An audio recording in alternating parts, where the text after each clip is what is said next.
Hello everyone, my name is MegaTeddy500 and welcome to another edition of Wrestlemania results. This year, Wrestlemania 30.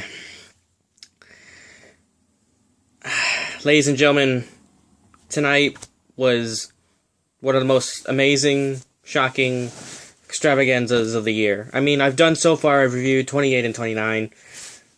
This year takes the cake so far. I mean, it may not be the best WrestleMania, but in my heart, it was a night I will definitely never forget. So let's get on with with the intro that we always do. We're gonna look at our cover, the promotional poster. We have Hulk Hogan, Daniel Bryan, Bray Wyatt, Brock Lesnar, John Cena, Batista, Triple H, Randy Orton, and The Undertaker. With the tagline, I can't read it, and I don't want to insult the French. With the theme song, Celebrate by Kid Rock, Legacy by Eminem, and In Time by Mark Colley. Surprisingly, we never get an attendance that night. Who knows? Well, ladies and gentlemen, it's been a long ride for everybody. But after tonight, I won't certainly forget it, like I said. So let's begin with our matches. During the pre-show, we had the WWE Tag Team Championship match between the Real Americans, Ryback, Los Matadores, and the Tag Team Champion, the Usos. Right near the end of the pre-show, they announced that it would be an elimination tag team match. This would be an interesting play, so that means the Usos can still be the champions if they survive that long. Los Matadores were eliminated first by Jack Swagger due to an ankle lock. And then Ryback, Antonio Cesaro went for the neutralizer on freaking Ryback, got him the elimination. Then we're down to the Real Americans and the Usos. This match went on for several minutes, a grand total of 16 minutes and 2 seconds, with the winners and still tag team champions, the Usos. So far, I'm now 1-0. Now, after the match, though, it would be somewhat interesting that Jack Swagger and Cesaro were talking and were arguing. Cesaro went try to go for the Jack Swagger tried to go for the ankle lock, but Zeb Coulter said no, and they said help him up and shake hands and stop agreeing. Then Cesaro went for the Cesaro swing. I believe he went 10 times. Thus, the Real Americans are disbanded. That's began with WrestleMania itself.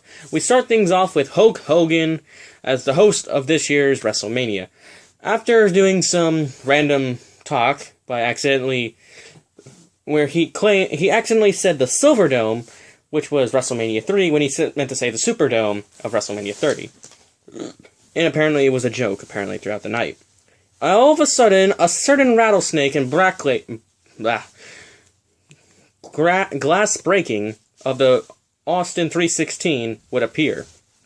And follow that, we would hear, "If you smell what the Rock is cooking." So that means we not only have Hulk Hogan in the ring, Stone Cold in the ring, but we have The Rock all in the same time. This indeed was so far the beginning of a very interesting night. They just laid some random comments and said who was going to win and all that, and then they ended off with a beer. Now, let's begin with our first match of the night. Triple H, Daniel Bryan, where the winner would advance to making the triple threat match later on to the night. Triple H had an interesting entrance. He combined his little weird skull entrance that he had from WrestleMania 28 and 29 and added the throne from WrestleMania 22. Now, think about it. Game of Thrones could have probably stolen Triple H's entrance, but that's a completely different story.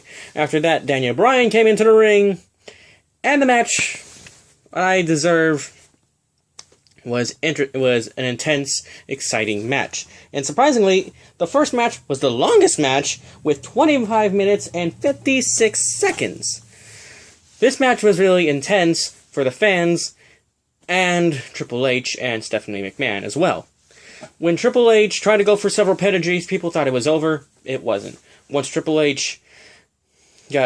Daniel Bryan escaped one of his pedigrees, he went for the flying knee. 1, 2, 3, Daniel Bryan would later advance. Right after the match, though, Stephanie McMahon would slap Daniel Bryan 4 times, then Triple H attacking Daniel Bryan, thus putting Triple H Triple H putting Daniel Bryan's arm into the ring post and almost reenacting a scene from Raw a few weeks ago. With that being said, I am now 2-0 of the night. The third match, or I guess in the card, would be Seth Rollins, Roman Reigns, Dean Ambrose, The Shield, taking on the New Age Outlaws and Corporate Kane. This was indeed a short match and a short rivalry, I think, with at least 2 minutes and 57 minutes, so basically a 3-minute match. It was reminding me of the one match when the Core faced the Kane, Big Show, and Kofi and Santino, WrestleMania 27, but that's a different story. Then, with Roman Reigns ending up getting the triple powerbomb on the New Age Outlaws, I am 3-0. So far, I'm enjoying WrestleMania. Next up, we have the Andre the Giant Memorial Battle Royal. My pick in this, what everyone been saying, Big Show's gonna win, whatever. My pick initially was going to be the debut of Alexander Rusev. Even though we have never seen him, probably knowing me, he'll probably appear tomorrow night, knowing the tradition of WWE and Raw. But we'll find out in dear time. They're down to the final 4 men. Oh yeah, and I forgot. Kofi Kingston. He got eliminated, almost got eliminated, but so he went over the top rope, and his freaking, you guys gotta see it. Kofi Kingston was like thrown over the top rope, and his feet did not fully touch the ground fully. He landed on the freaking last steps. I mean, Kofi Kingston's amazing. You gotta believe me. Kofi Kingston has amazing things from the Royal Rumble in the past. But tonight takes the cake. This may be Kofi's WrestleMania moment, even though he didn't win. So we're down to the final 4. Sheamus, Alberto Del Rio, Cesaro, and Big Show. Cesaro and Sheamus went both at the same time, leaving Cesaro and Big Show. Big Show wearing the one singlet honoring Andre the Giant. After several attempts of European uppercuts, chokeslams, and slaps, Cesaro somehow picked up the Big Giant, and Cesaro is now the winner of the Andre the Giant Memorial Battle Royal and has the trophy. And since technically Cesaro was not my original pick and I did not see Alexander, makes me available to pick him. So therefore I am now 4-0. Then we get into the 5th match. John Cena versus Bray Wyatt. Now, I've been intrigued of Bray Wyatt ever since his debut. If you don't know who Bray Wyatt is, he's actually Husky Harris. With a new makeup and whatever. Sorry about that, drinking water at the same time. When Bray Wyatt entered, we had some kind of New Orleans entrance-like thing. And then he came out and he said, New Orleans, where? After that, a band, I don't know his band's name, but you guys probably know who it is. But they had a band for Bray Wyatt's theme. And then John Cena came out normally. This match was intense as well, because John Cena almost got disqualified a few times with the steel steps and a chair. And Bray Wyatt, almost through the match, says, "Finish me, John! Finish me!" With a freaking spear on Luke Harper, and a freaking chair shot to Eric Rowan, and Sister Abigail's galore, and a freaking spider, I thought Bray Wyatt was going to win. But apparently after the final Sister Abigail, Cena reconnected and got the attitude adjustment, 1, 2, 3. So now I am 5-1. Now, I think you're probably saying, wait a minute, why are you picking Bray Wyatt over John Cena? Even though in the past few years you've been picking John Cena. Though I still respect Cena, tonight I wanted Wyatt. So I'm guessing Bray Wyatt's going to probably win at Extreme Rules or something like that. Then we get to the 6th match. As you can probably tell in my tone of voice, this is the hardest match. After this match, I couldn't speak until the main event, really. Brock Lesnar versus The Undertaker. The Streak versus The Beast. Guys, the streak's over. Everyone on social media, as of right now, on Facebook and Twitter, everyone's going ballistic of saying Undertaker should not have ended with 21-1. I mean, if you look at pictures right now of everyone's reactions, I've been looking at pictures in Bleacher Report. Everyone's reactions, even if you find any reactions of Brock Lesnar beating Undertaker, you will know you will know how it feels. I've been supporting Undertaker for almost every match ever since WrestleMania 19. Whether it would have been Shawn Michaels, Triple H, CM Punk, the list goes on. I've always supported the dead man. As I said before in the previous year, my grandma passed away back in 2010, and I said, no matter what, I'm always cheering for The Undertaker. And the first WrestleMania after her passing was her birthday and WrestleMania 26. That's how strong I felt. Now at WrestleMania 30, Brock Lesnar is now dubbed not only the NCAA World Heavyweight Champion, the first ever youngest WWE Champion, a UFC Champion, but he's now dubbed as the man who conquered The Undertaker's streak.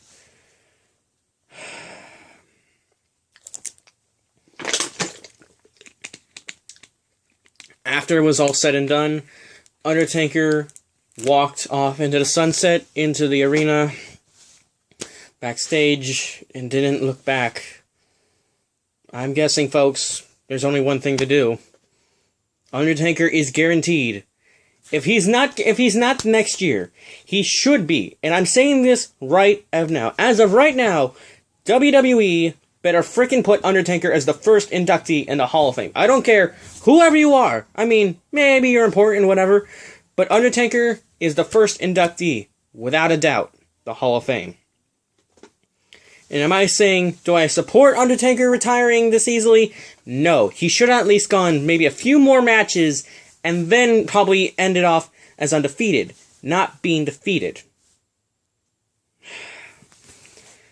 This is probably the hardest thing I've done in my results of WrestleMania, this talking about the dead man in WrestleMania. With that being said, my score is now 4-2. Then we get to the Divas match. Like I said, I couldn't speak through this match because I was still shocked. Because everyone's putting on Twitter, thank you Undertaker, and all this other stuff. But I've been seeing a lot of hashtags, and I'm not trying to center anything, but I've been seeing a lot of negative comments in Facebook and Twitter, and I'm not going to say those because I want to be safe here on YouTube. But the next match was a Divas match, and my prediction was AJ, and I won. She made freaking what's-her-face, Cameron, or Naomi, tap out with the Black Widow. Yay. Now I'm 6-5-1. Or 5-2. Sorry. Then we get to the main event itself. Daniel Bryan, Randy Orton, Batista. Triple threat for the World Heavyweight WWE Championship or whatever. Guys, after it was all said and done, after Undertaker's losing streak, we still had Daniel Bryan. Throughout this entire match, Daniel Bryan got injured, and we don't know how bad he was. He was, like, being attacked by everybody. Triple H came in and almost used a sledgehammer, but it failed. Triple H tried to bring in the Rogue Referee from Night of Champions, and that failed. Even so much so that Batista and Randy Orton decided to double team him and use a freaking Batista bomb and a reverse RKO through the Spanish announcer's table. Daniel Bryan had to be taken through EMTs, however, didn't make it through the first part of the ramp. Therefore, Daniel Bryan went back into the ring, kicked major ass, and then, once it was all said and done, after close calls of RKOs, punts, and all this other stuff, Daniel Bryan made Batista tap out with the yes lock, the no lock, the label lock, whatever you want to call it. Thus, Daniel Bryan has finally, after 8 months, your WWE World Heavyweight Champion. And with final scoring of 6 out of 2, I give this a historic and memorable WrestleMania. Now, final results and final thoughts. All the matches tonight had potential. Not potential. Everything was great. The tag team warm-up was interesting to help people get started up. Daniel Bryan winning. Shield dominating as usual. Cesaro getting over, winning the Andre Memorial. Cena. He's Cena. He keeps his legacy, whatever. Bray Wyatt, he put one hell of a show. Brock, I'm fucking going to hate you forever. I'm saying this right now. Brock Lesnar, I hope you get your ass whooped by Batista at SummerSlam. I'm gonna pretty much guess Batista is gonna turn face and face you at SummerSlam. I'm calling this right now. And if I am right in the future, I'm gonna say I was damn right. After that, AJ, I'm glad she keeps her reign. Takes Vicky Guerrero to the throat. Daniel Bryan, I'm glad you won. I give this pay-per-view 8 out of 10. Maybe 9.5, something like that. If you want to see WrestleMania 30, it is worth it. It is worth the buy, the replay, DVD, whatever you want to do. Now, since I have the WWE Network now, and all the pay-per-views are free, I've been wondering, should I do a Raw review almost every other Monday, and probably do the pay-per-views? I'll probably do the pay-per-views and do something like that like I do with WrestleMania. I need to record something again, and I get lonely. Well, see you guys soon. I'll probably do specials on the Raw, because tomorrow is going to be the Monday Night Raw after WrestleMania. We all know some shit's gonna go down. I'll talk to you then. See you guys later.